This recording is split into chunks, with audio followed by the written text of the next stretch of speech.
कमळी मालिकेच्या येणाऱ्या भागामध्ये धमाकेदार असा ट्विस्ट येणार आहे. तर प्रेक्षकांनो, इथे आता कमळीला तिची आई सापडलेली असते आणि त्याचबरोबर एका बाजूला ऋषीचे बाबा सतीश हे आता परदेशातून परत आलेले असतात. आणि आल्या आल्या ते नयनताराला म्हणतात की माझा मुलगा कुठे आहे? काहीही झालं तरी माझा मुलगा ऋषी मला घरी हवाय. तेव्हा इथे नयनतारा म्हणते की सतीश, काहीही झालं तरी ऋषी घरी येणार नाही. आणि त्याच वेळेला सतीश काकांना हार्ट अटॅक आलेला असतो आणि त्यांना हॉस्पिटलमध्ये ॲडमिट करण्यात आलेलं असतं. आणि तेव्हा प्रेक्षकांनो, इथे आता कमळी ऋषी सगळेजणच सतीश काकांना बघायला आलेले असतात. पण त्या वेळेला चिडलेल्या नयनताराने सर्व गोष्टींसाठी आता कमळीला जबाबदार ठरवलेलं असतं. आणि त्यामुळे इथे कमळीला खूप मोठा धक्का हा बसलेला असतो. पण प्रेक्षकांनो, येणाऱ्या भागामध्ये सतीश काकांनी एक महत्त्वाचं पाऊल उचललेलं असतं. सतीश काका कमळीचा हात घेतात आणि आपल्या मुलाच्या ऋषीच्या हातामध्ये देतात. आणि सतीश काकांनी कमळीचा सून म्हणून स्वीकार केलेला असतो. ऋषीच्या पसंतीला त्यांनी रिस्पेक्ट करत त्यांनी आता कमळीचा सून म्हणून स्वीकार केलेला असतो आणि त्या दोघांना आशीर्वाद दिलेला असतो. तर प्रेक्षकांनो, येणाऱ्या भागामध्ये नयनताराच्या नाकावरती टिचून कशा पद्धतीने सतीश काकांनी इथे कमळीचा सून म्हणून स्वीकार केला, आपण सविस्तरपणे बघूया. तर प्रेक्षकांनो, इथे आता कमळीची आई, हिला जरी काही गोष्टी आठवत नसल्या तरीसुद्धा कमळीची आई जिवंत आहे हे तरी निदान तिला समजलेलं असतं. त्यामुळे तिला आता कुणीच नाही आहे, तिचे आबा पण नाही आणि तिची आई पण नाही. ही जी काही भावना तिच्या मनामध्ये होती ती आता बाजूला झालेली असते, कारण कमळीची आई तिला सापडलेली असते. आणि तेव्हा प्रेक्षकांनो, हॉस्पिटलमध्ये ठेवून ती आपल्या आईला बरं करण्याचा प्रयत्न करत असते. आणि तेव्हा इथे अजून एक महत्त्वाची गोष्ट घडलेली असते, ती म्हणजे कामिनीने इथे सुहासला गावावरून बोलवत सगळा आरोप आता इथे आजोबांच्या अपघाताचा आरोप स्वतःवरती घ्यायला सांगितलेला असतो. स्वतःला निर्दोष सिद्ध करत सुहासला अडकवत तिने घरामध्ये पुन्हा एकदा एंट्री घेतलेली असते.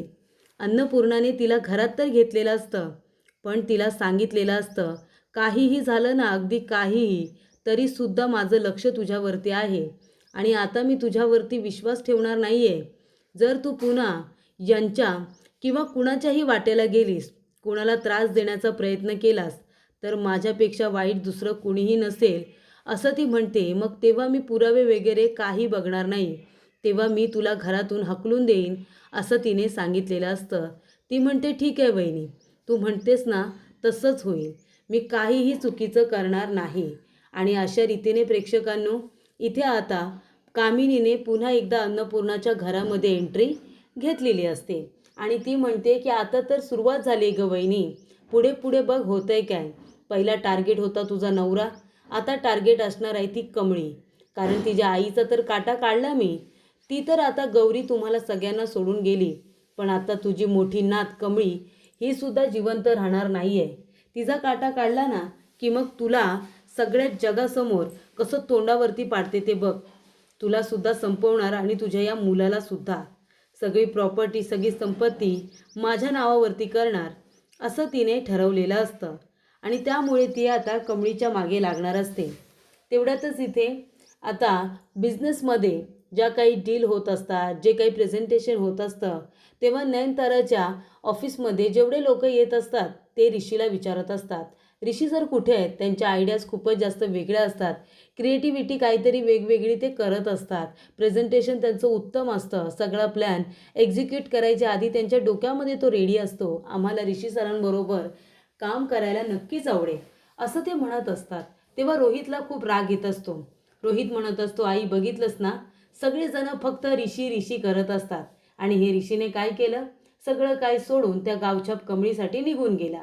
आणि आता भोगावं कुणाला लागतंय, आपल्याला सगळं काही सहन करावं लागतंय ना. जो काही तोटा होतोय तो आपल्या कंपनीचा होतोय. तेव्हा इथे नयनतारा सगळ्या गोष्टी शांतपणे घेत असते. ती रोहितला म्हणते, अरे मग ऋषी जसं काम करत होता तसं तू कर ना. तू या नवीन नवीन आयडियाज तू पण शोधून काढ, म्हणजे लोक तुझ्यावरती सुद्धा इम्प्रेस्ड होतील ना. तेव्हा इथे रोहितला त्या गोष्टीचा सुद्धा आता राग येत असतो. करायचं तर करायचं काय, त्याला काहीही कळत नसतं. आणि त्यानंतर मग इथे आता ऋषीचे वडील सतीश काका हे परदेशातून परत आलेले असतात आणि आल्या आल्या ते म्हणतात की नयनतारा काय झालं, तू अजूनपर्यंत ऋषीला माफ केलं नाही आहेस का? हे बघ, तो आपला मुलगा आहे, ऋषीला तू माफ केलं पाहिजेस असं मला वाटतं. ती म्हणते काहीही झालं ना, अगदी काहीही, तरीसुद्धा मी ऋषीला माफ करणार नाही आहे सतीश. तो म्हणतो हे बघ, हे चालणार नाही. तू एक काम कर, ऋषीला फोन कर आणि लवकरात लवकर त्याला इथे बोलावून घे. ती म्हणते अजिबात नाही, मी त्याला इथे बोलावणार नाही. आणि इथे रोहितसुद्धा म्हणतो बाबा हे बघा, तुम्ही आत्ताच आला आहात, तेव्हा प्लीज प्लीज तुम्ही आत्ता लगेच ऋषीला बोलवण्याचा हट्ट करू नका. तुम्हाला नाही माहिती, ऋषी सगळं काही सोडून गेला आहे त्या कमळीसाठी आणि तुम्हाला त्यालाच बोलवायचं आहे. तो म्हणतो हे बघ, झालं गेलं ते विसरून जा.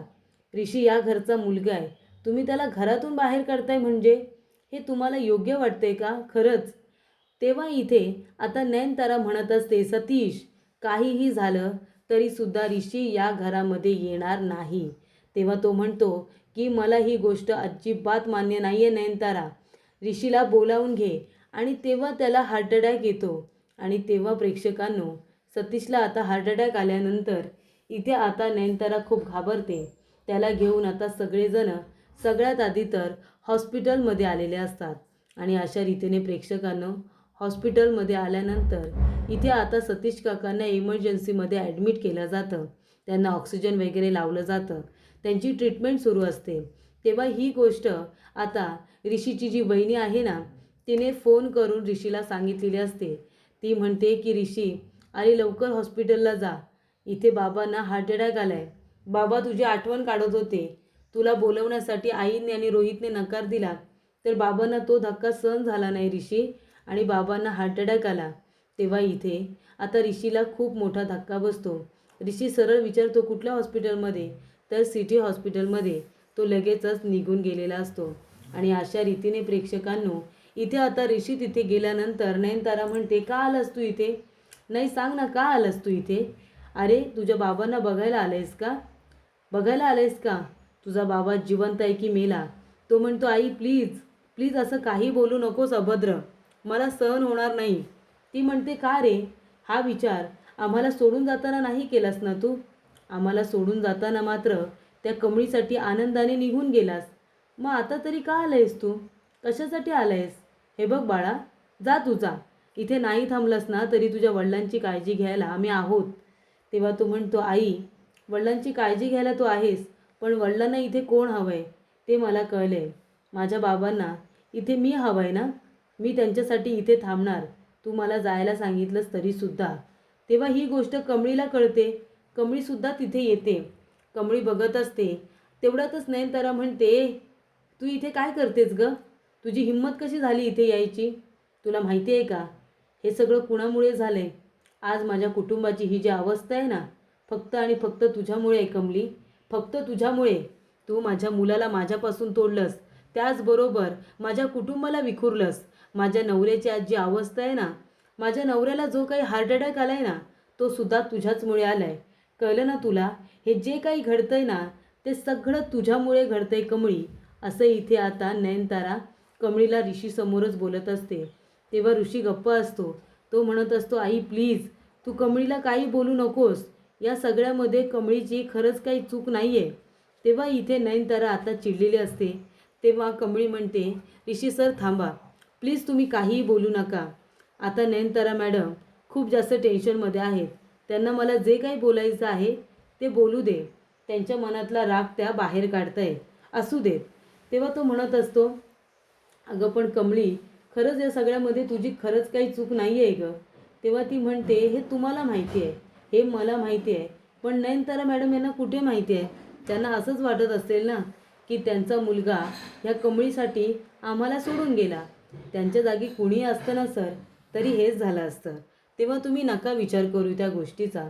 तेव्हा प्रेक्षकांनो, इथे आता सतीश काका बरे झालेले असतात, थोडेफार व्यवस्थित शुद्धीवरती आलेले असतात. आणि त्यानंतर ते म्हणतात की माझा मुलगा आलाय का? ऋषी, ऋषी कुठे आहे? तेव्हा इथे नर्स डॉक्टर बाहेर येतात आणि म्हणतात हे बघा, पेशंट शुद्धीवरती आत्ताच आलाय आणि ते स्टेबलसुद्धा आहे. ऋषी कोण आहे? ऋषीला बोलावले. तेव्हा प्रेक्षकांनो, इथे आता ऋषी म्हणतो मी आहे. नयनतारा म्हणते ऋषी तू नाही जायचं, मी जाणार आहे. डॉक्टर म्हणतात नाही प्लीज, त्यांना ऋषीला भेटायचं आहे, त्यामुळे तुम्ही नकार देऊ शकत नाही. ऋषी आधी तू जा, तुला बघून कदाचित त्यांना बरं वाटेल. तेव्हा इथे ऋषी जातो आपल्या बाबांजवळ, त्यांचा हात पकडून रडायला लागतो. तेव्हा ते म्हणतात ऋषी बाळा रडू नकोस. अरे हे बघ मी एकदम ठणठणीत बरा आहे, मला खरंच काही झालेलं नाही आहे, मी बरं आहे अरे. तेव्हा ते विचारतात आणि कमळी कशी आहे? कमळी बरी आहे ना, आली आहे का? तो म्हणतो हो आली आहे. बाबा बाहेर आहे, पण आई तिला तुम्हाला भेटू नाही देणार. तेव्हा ते म्हणतात जा आणि कमळीला सुद्धा बोलून आण, मला तिला भेटायची इच्छा आहे. तेव्हा जा आणि कमळीला घेऊन ये. तेव्हा प्रेक्षकांनो, इथे आता ऋषी बाहेर येतो आणि म्हणतो कमळी तुला बोलावले बाबांनी. तेव्हा इथे नयनतारासुद्धा मागे मागे येते. तेव्हा इथे नयनतारा म्हणते सतीश अरे आम्हालाच भेटायचं सोडून तू या मुलीला का भेटतोयस? कोण आहे ती तुझी? तो म्हणतो कोण आहे म्हणजे माझी होणारी सून आहे, माझ्या मुलाची पसंती आहे. तेव्हा इथे आता कमळीला सतीश म्हणतो ये बाळा इकडे जवळ ये. आणि सतीश कमळीचा हात ऋषीच्या हातामध्ये देतो आणि म्हणतो की मला तुमचं प्रेम मान्य आहे. कमळी तूच माझ्या घरची सून होशील, तू माझ्या ऋषीची पसंती आहेस ना, त्याचं खूप प्रेम आहे तुझ्यावरती. तुला आत्तापर्यंत कळलंच असेल, तो स्वतःच्या माणसांना दुखावून तुझ्यासाठी आला, त्याची साथ कधीही सोडू नकोस. मी तुमच्या दोघांचा हात एकमेकांच्या हातात दिलाय कारण मी तुझा सून म्हणून स्वीकार केलाय. माझ्या ऋषीची पसंती ही चांगलीच असणार. ऋषी जी गोष्ट करतो विचारपूर्वक करतो, प्रेम करताना सुद्धा त्याने नक्कीच विचार केला असेल. तो आयुष्यभर त्याची साथीदार बनशील ना. तेव्हा ती आता नयनताराकडे बघते आणि इथे ती आता काकांसाठी हो म्हणते. तर अशा रीतीने प्रेक्षकांनो, इथे आता सतीश काकांनी ऋषी कमळीचा हात एकमेकांच्या हातामध्ये देत कमळीचा सून म्हणून स्वीकार केलेला असतो आणि ऋषीला इथे आता कमळीबरोबर लग्न करण्याची परवानगीसुद्धा दिलेली असते.